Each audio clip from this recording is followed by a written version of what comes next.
Yeah, good morning, students. Welcome to this another session of accounts. Today we will be taking up sum number 14 of your textbook, page 97. Given below is a balance sheet of Yeshubai Mahila Mandal on 1st April 2018 and receipt and payment account for the year ending 31st March 2018. So this is the opening balance sheet. Capital fund you are given, so this will be the opening balance of capital fund. Then outstanding expenses, it means in the previous year salary, rent and stationery were remaining to be paid. ये देना, ये सब expenses देना बाकी थे. Then you have cash and bank balances, furniture, outstanding subscription. It means पिछले साल इतना पैसा मिलना, सब्सक्रिप्शन के अकाउंट में इतना पैसा मिलना बाकी था. Then you have 6% investment. So we will see later on how we take up each and every item of opening balances. Then we have receipt and payment account for the year 1890, for the financial year 1890. We have opening balances. These closing balance become the opening balances. Then we have entrance fees. We will see if anything is written in the adjustment about entrance fees. Let us see. Entrance fees. Point number 4, entrance fees is to be capitalized. So what we do? We highlight the entrance fees. So we will add this fees to the capital fund. अरे बोल रखा है ना point number 4 में कि इस entrance fees को अपने को क्या करना है, कैपिटलाइज करना है. तो अपन इसको कैपिटल फंड में ऐड कर देंगे, इसको रेवेन्यू इनकम नहीं मानेंगे. मतलब कि ये इनकम एंड एक्सपेंडिचर में नहीं जाएगी, सीधा कैपिटल फंड में ऐड होगी. फिर सब्सक्रिप्शन. सब्सक्रिप्शन अपने को 17-18 का मिला है. कितने का, कौन से साल का मिला है? 17-18 का. अपना ये कब का है? 18-19 का. तो 17-18 मतलब पिछले साल का. पिछले साल में अपन देखते हैं अपना बाकी कितना था. अपना बाकी था 8,500 रुपया. तो 8,500 रुपया में से अपने को 2,000 रुपया मिल गया है. तो 8,500 में से 2,000 रुपया मिल गया है. तो 8,500 माइनस 2,000 कितना बचा? 6,500. 6,500 अभी भी मिलना बाकी है. तो जो मिलना बाकी है वो कहां पे बताएंगे? असेट में बताएंगे. आगे मैं आपको और बताऊंगा कैसे करते हैं. फिर 2018-19 में आपको इतना मिला. कितना? 45,000 मिला. जनरली सब्सक्रिप्शन आउटस्टैंडिंग होता है, मतलब मिलना बाकी होता है, वो आपका एडिशनल इंफॉर्मेशन में दे रखा होता है. एडिशनल इंफॉर्मेशन पॉइंट नंबर 3 में दे रखा है कि 3,000 रुपया मिलना बाकी था. कितना बाकी था? 3,000 रुपया बाकी था. तो 3,000 को इसमें जोड़ लेंगे 45,000 में. इनकम एंड एक्सपेंडिचर में बता देंगे, इनको इनकम साइड में बता देंगे. और दूसरा इफेक्ट कहां पे जाएगा? इसको बैलेंस शीट में बताएंगे, असेट साइड में. Outstanding subscription 18-19. ठीक है. फिर 19-20 का भी मिल गया. 19-20 का कब मिल गया? 18-19 में. तो जो अपने को नेक्स्ट ईयर का मिल गया है वो इस साल की इनकम नहीं है. उसको अपन कहां पे बताते हैं? उसको अपन बैलेंस शीट में लायबिलिटी में बता देंगे. तो ये भी, इसको भी अपन को बताना है. उसके बाद मिसलिनियस रिसीप्ट. मिसलिनियस रिसीप्ट का क्या होगा? ये रेवेन्यू इनकम है, इसको इनकम साइड में बता देंगे. इनकम एंड एक्सपेंडिचर के इनकम साइड में बता देंगे. तो आपका ये सब रिसीप्ट साइड हो गया. रेंट, स्टेशनरी और सैलरी. देखिए पिछले साल आपका रेंट, स्टेशनरी और सैलरी बाकी था. तो देखिए रेंट आपका कितना है? 25,000. कितना है? 25,000. ये 25,000 आपने पे किया है, लेकिन इस 25,000 में से पिछले साल का कितना है? 7,000. तो जो पिछले साल का पे किया है वो आप क्या करोगे? माइनस कर दोगे. अरे भाई आपने 25,000 पे किया 18-19 का. 18-19 में पे करा कितना? देखिए 18-19 में पे किया 25,000. इस 25,000 में पिछले साल का भी आपने पेमेंट किया, तो पिछले साल का जो पेमेंट किया वो क्या करोगे, माइनस कर दोगे। और इस साल का कितना बाकी है, इस साल का रेंट देना लास्ट 2 मंथ का बाकी है, तो वो ऐड कर देंगे और जो बाकी है उसको बैलेंस शीट में भी लायबिलिटी साइड में बता देंगे। जब अपन डिटेल में करेंगे ना तब आपको और अच्छे से समझेगा। स्टेशनरी, स्टेशनरी आपका इस बार आपने 3,000 का पेमेंट किया, लेकिन उसमें इस 3,000 में ये पिछले बार का आपका स्टेशनरी 1,000 है, तो जो पिछले बार का पेमेंट किया वो आप क्या करोगे, माइनस कर दोगे। और पॉइंट नंबर 2 में बोल रखा है कि 450 रुपया इस साल का बाकी है, तो जो बाकी है वो ऐड कर देंगे और लाइबिलिटी में भी बता देंगे।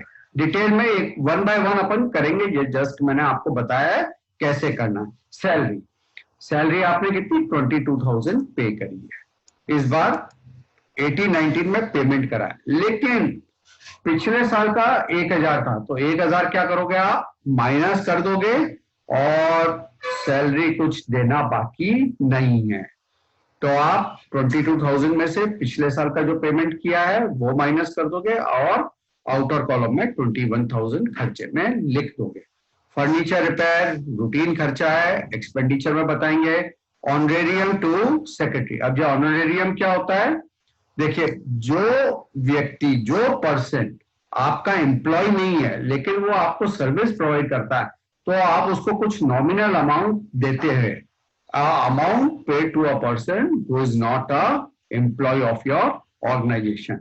जो व्यक्ति आपकी संस्था का एम्प्लॉय नहीं है लेकिन आप उसको थोड़ा बहुत अमाउंट देते हो, उसकी सर्विसेज आपको मिलती है उसके लिए, तो उसको बोलते हैं ऑनरेरी।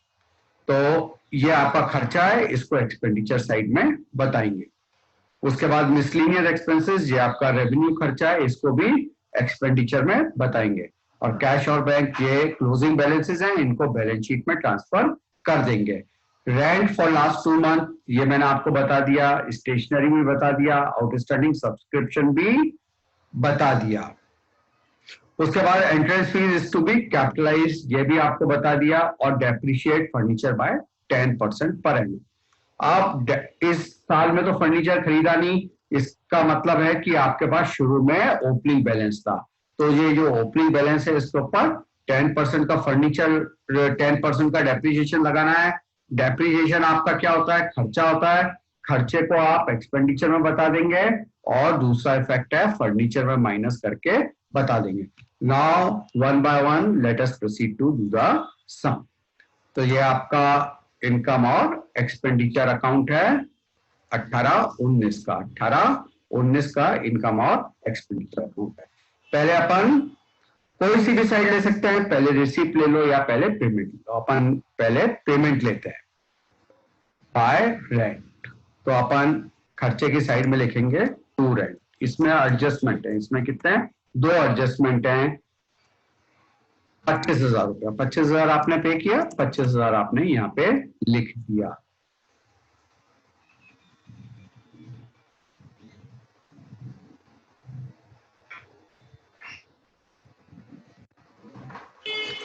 $25,000 आपने लिख दिया। अब आपने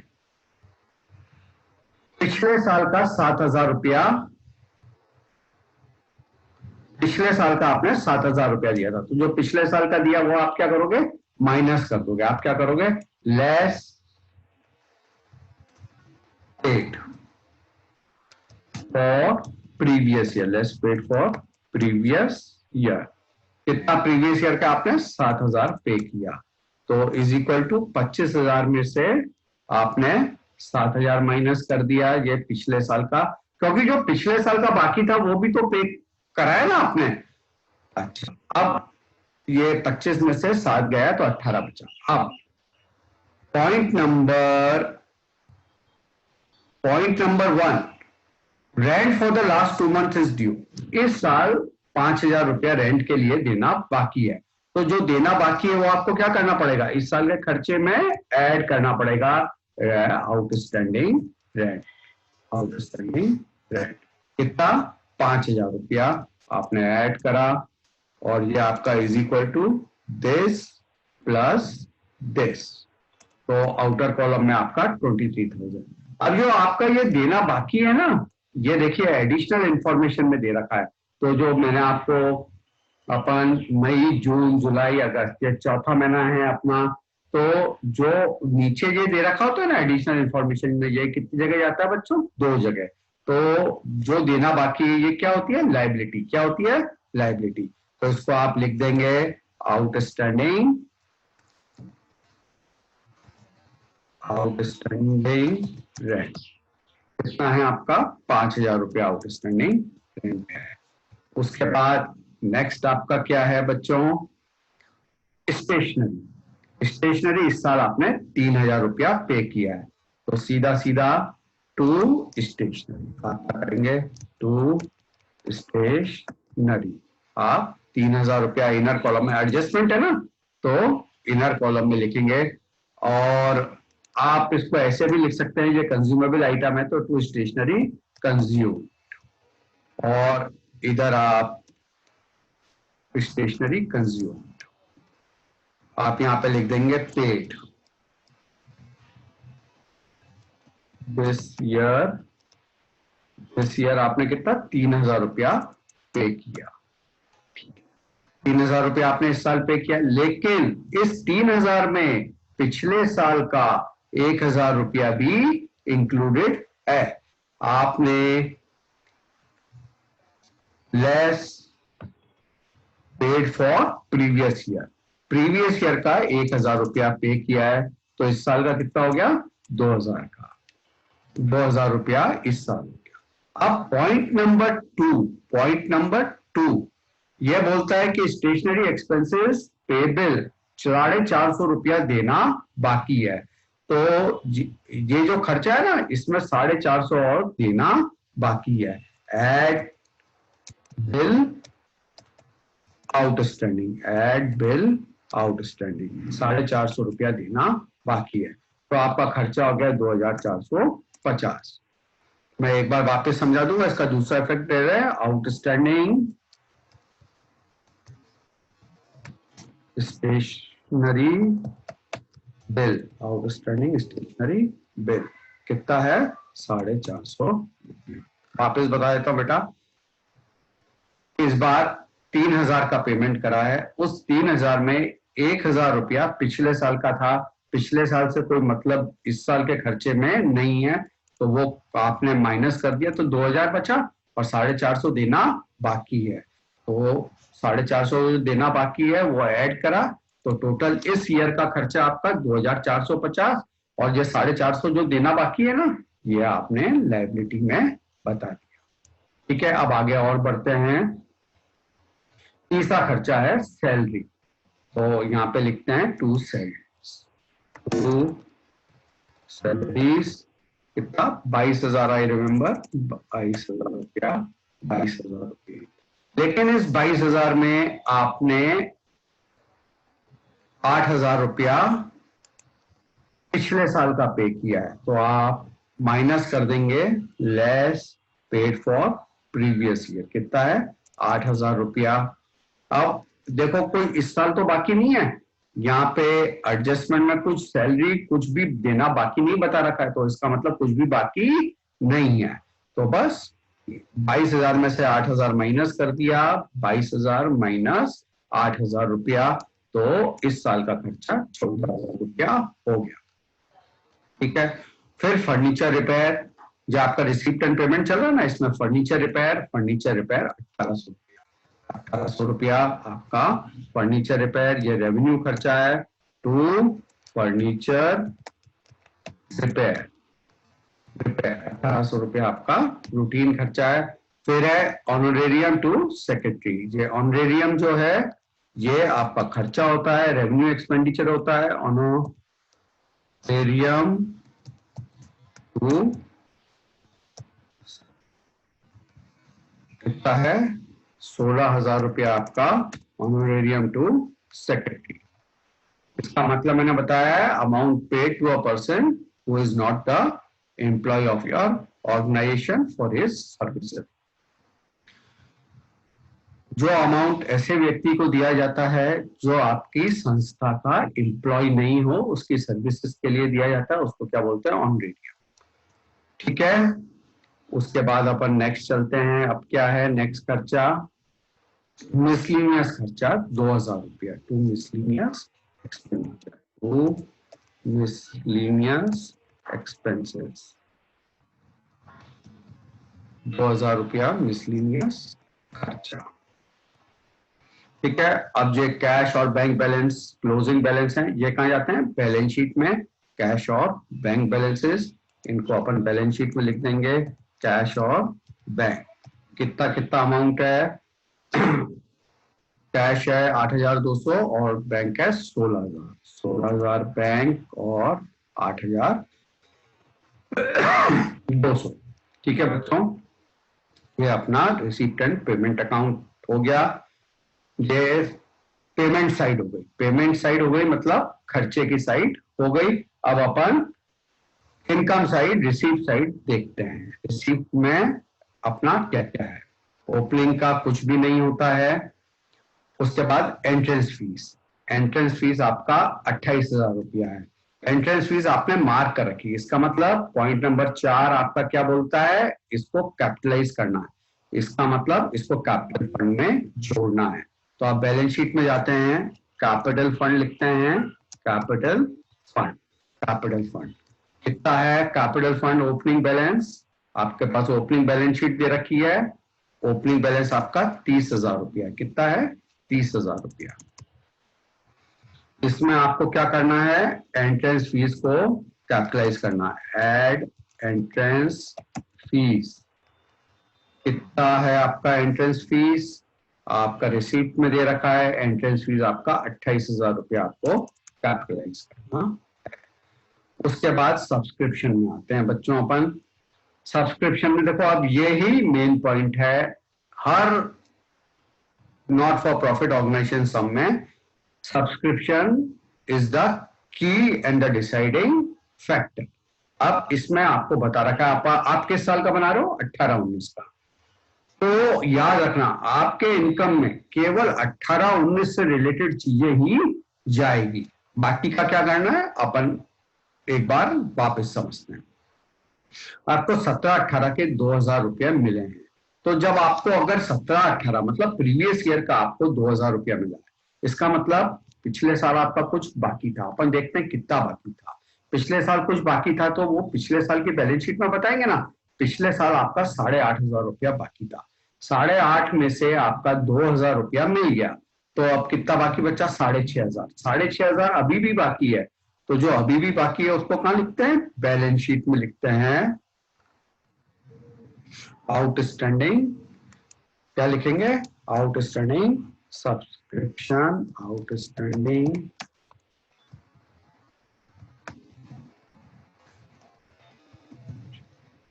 नीचे की लाइन में लिख देंगे अपन 18-19।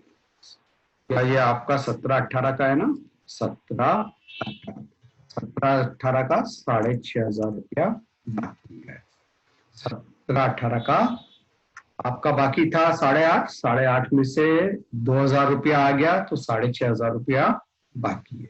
अब 18-19 का 45,000 मिला है। 18-19 आपका करंट ईयर है, तो ये जो 45,000 मिला है ना, ये इनकम एंड एक्सपेंडिचर में जाएगा bye subscription.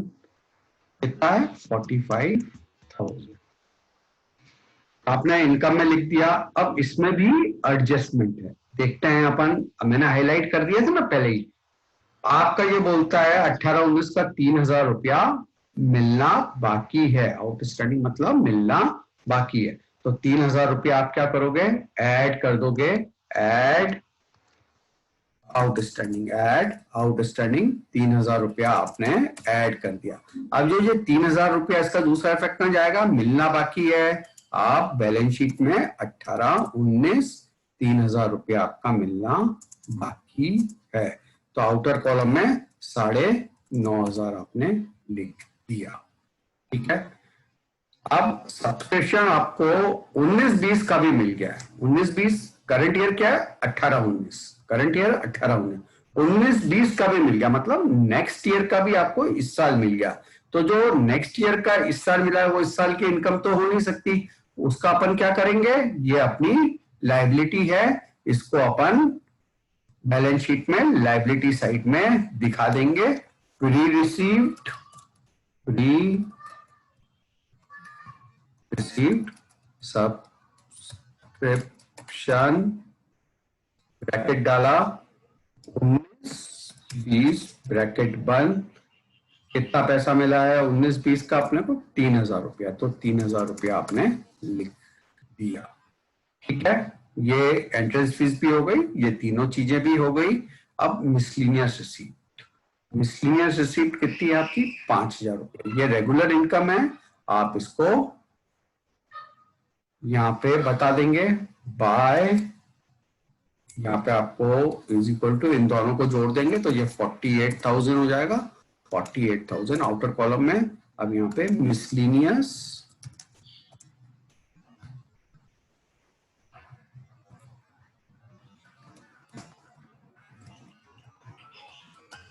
Bye miscellaneous receipt, ये कितनी है रिसीप्ट 5,000 रुपया, 5,000 रुपया मिसलिनियस रिसीप्ट आपकी। यह एडजस्टमेंट आपका हो गया, स्टेशनरी का हो गया, सब्सक्रिप्शन का हो गया, एंट्रेंस फीस का हो गया। अब आपका ये वाला एडजस्टमेंट बाकी है। फर्नीचर इस साल आपने कुछ परचेज नहीं किया, इसका मतलब शुरू में फर्नीचर था, तो अपन इधर ओपनिंग बैलेंस शीट देखते हैं।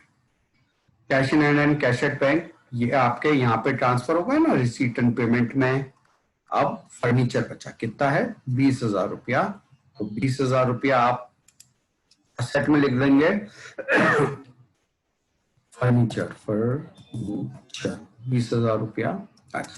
अब ये बोलता है इस 20,000 रुपये के ऊपर आपको कितना 10% डेप्रिसिएशन चार्ज करना है, तो is equal to this into 10/100, तो 2,000 रुपया आपका क्या है डेप्रिसिएशन, तो ये 2,000 रुपया आपका डेप्रिसिएशन आपने लिख दिया। इसको लेस करोगे, क्या करोगे less depreciation, depreciation outer column में 18,000 रुपया। ये 2,000 रुपया आपका जो खर्चा है ना, ये एक्सपेंडिचर साइड में लिख दोगे, इनकम एंड एक्सपेंडिचर के एक्सपेंडिचर साइड में लिख दोगे टू डेप्रिसिएशन ऑन फर्नीचर, 2,000 रुपया डेप्रिसिएशन ऑन फर्नीचर। उसके बाद आउटस्टैंडिंग सब्सक्रिप्शन का मैं एडजस्टमेंट कर चुका हूं, 8,500 में से 2,000 रुपया मिल गया था, 6,500 रुपया मैं आपका इधर बता चुका हूं।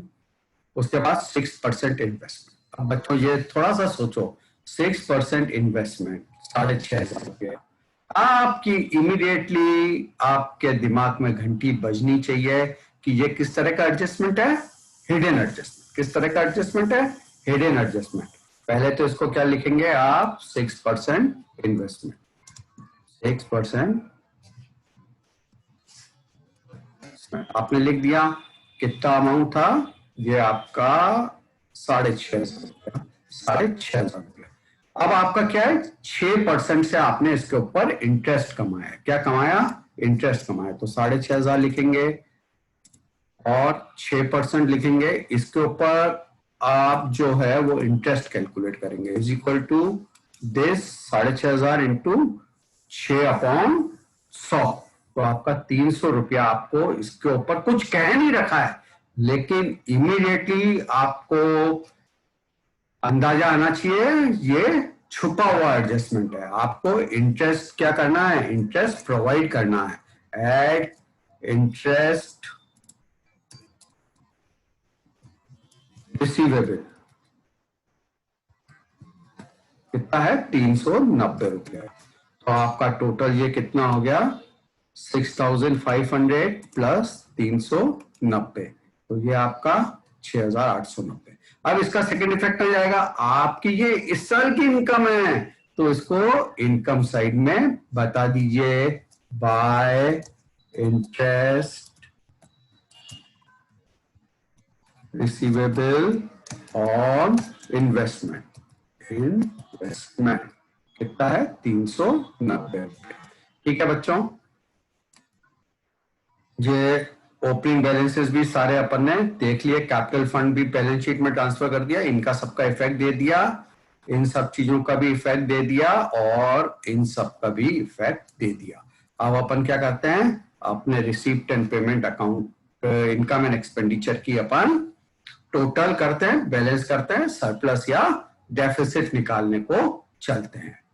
आपके इस साइड की टोटल करी इनकम साइड की कितना है 53,390, तो आप यहां पे लिखेंगे 53,390।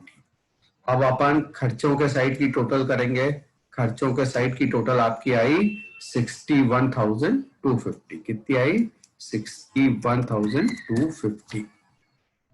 तो देखिए खर्चा ज्यादा है और इनकम कम है, तो अगर खर्चा ज्यादा होता है और इनकम कम होती है तो क्या बोलते हैं अपन, पार्टनरशिप में बोलते थे लॉस, और एनपीओ में नॉट फॉर प्रॉफिट ऑर्गेनाइजेशन में क्या बोलते हैं डेफिसिट। क्या बोलते हैं डेफिसिट बाय डेफिसिट। देखो ये 1 मार्क का ऑब्जेक्टिव क्वेश्चन भी आ जाता है, तो आपको क्या करना पड़ेगा, खर्चे में से इनकम को माइनस करना पड़ेगा 53,390। तो खर्चे में से इनकम को माइनस करा तो आपका डेफिसिट कितना आया 7,860। 7,860, तो ये वाली टोटल आपकी बदल जाएगी 61,250। आप देख लीजिए ये वाली टोटल आपकी 61,250 हो गई, इसको मैं मिटा देता हूं। अब ये डेफिसिट आया बच्चों, इसका क्या करेंगे, इसको कैपिटल फंड में से माइनस करेंगे। अगर सरप्लस आता है तो ऐड करते हैं, डेफिसिट आता है तो माइनस करते हैं। तो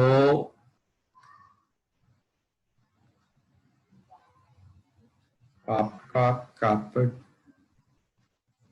ये मैंने नीचे लिख दिया था बच्चों कैपिटल फंड, माय मिस्टेक, इसको मैं यहाँ पे, ये अपन कई जगह अपने को ओपनिंग बैलेंस शीट नहीं दे रखी होती तो ओपनिंग बैलेंस शीट बनाते हैं ना, ये उसका परफॉर्मा बना हुआ था तो ये नीचे लिखने में आ गया था। अब अपन ने क्या करा, कैपिटल फंड, ये आपका ओपनिंग बैलेंस था ना, ये ओपनिंग बैलेंस था कैपिटल फंड, ये इसमें एंट्रेंस फीस को कैपिटलाइज करा, तो ये आपका 58,000 हो गया। अब अपन को क्या करना है, लेस डेफिसिट। डेफिसिट कितना है आपका डेफिसिट 7,860। 7,860, तो ये आपका दिस माइनस डेफिसिट, ये आपका 50,140 आपका कैपिटल फंड आउटर कॉलम में आपने टोटल लिख ली। अब अपन क्या करते हैं, इनकी टोटल करते हैं, इनकी टोटल आ रही है 58,590। 58,590, तो ये टोटल आपने इधर लिख दी। आप असेट साइड की टोटल देखते हैं कितनी आ रही है, ये आउटर कॉलम में सब लिख दिया अपन ने। इधर का टोटल देखते हैं, इधर का टोटल भी आपका 58,590। 58,590। देखो बच्चों कितने आराम से आसानी के साथ आपको बैलेंस शीट मिल गई। और देखिए मैंने आपको समझाते हुए ये सम 30 मिनट में अंदाजा सॉल्व कर लिया है, और मैं आपको समझा भी रहा हूं, समझाते हुए करा है।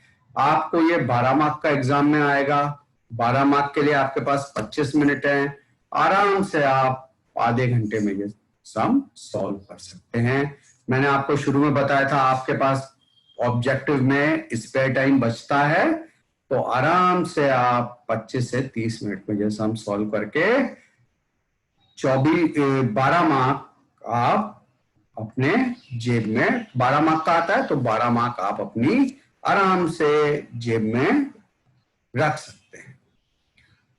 So students, you can, I am sure you will be able to score full 12 marks in this not for profit organization we have taken ample number of sums.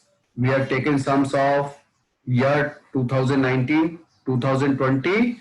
I will also take 2017-18 questions so that we have ample practice.